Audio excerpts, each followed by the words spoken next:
მოგესალმებით მეგობრებო, ეს არის არხი ანონიმური ფაქტები. მსოფლიოში უამრავი საინტერესო ადგილია, მათი ნახვა კი ტურისტებს არ შეუძლიათ. დიდი ინტერესის მიუხედავად, ასეთი ტერიტორიები საზოგადოებისთვის ან დახურული ან მათი ნახვა საერთოდ აკრძალულია.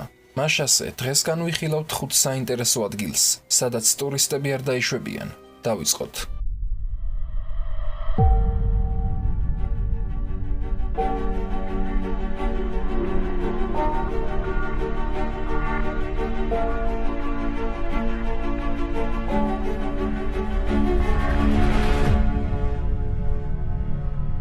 უეზერის მთა ამერიკის შეერთებული შტატები, ვირჯინია.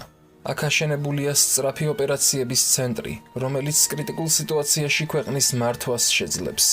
შენობის დიდი ნაწილი მიწისქვეშაა განთავსებული. მთის ტერიტორიაზე შესვლა ეკრძალებათ მაღალ ჩინოსნებსაც. ცენტრს იცავს უსაფრთხოების სამსახური. ცენტრში საკუთარი კანონები აქვთ და უცხო პირებისთვის შესვლა კატეგორიულად აკრძალულია.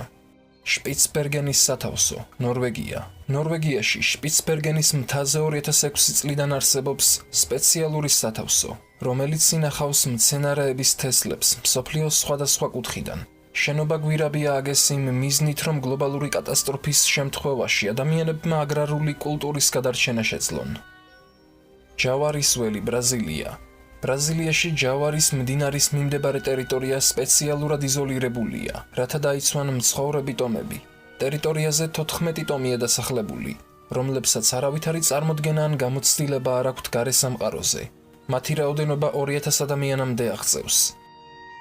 კლუბი 33, 1967 წელი, უოლტ დისნეის სპეციალურ კლუბს ხსნის ნიუ-ორლეანში, რომელიც აერთიანებს ცნობილ ინვესტორებს, საზოგადო პირებს და პოლიტიკოსებს. მიუხედავად იმისა, რომ კლუბში გაერთიანება შეუძლებელია, შიგნით შესვლა შეიძლება, თუკი $10,450 გადაიხდით.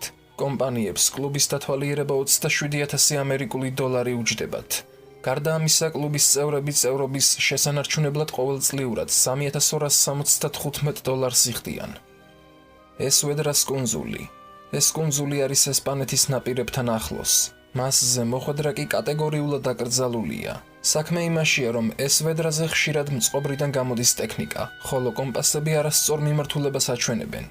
ეს ამოუცნობი ენერგია ხშირ შემთხვევაში მნახველებისთვის საფრთხეს წარმოადგენს. ამიტომაც ესპანეთის მთავრობის მიერ კუნძული ნაკრძალად არის აღიარებული. დღევანდელი ვიდეოც ამით დასრულდა. არ დაგაუწყდეთ არხის გამოწერა და ვიდეოს მოწონება. მე კი დროებით გემშვიდობებით. მომავალ შეხვედრამდე.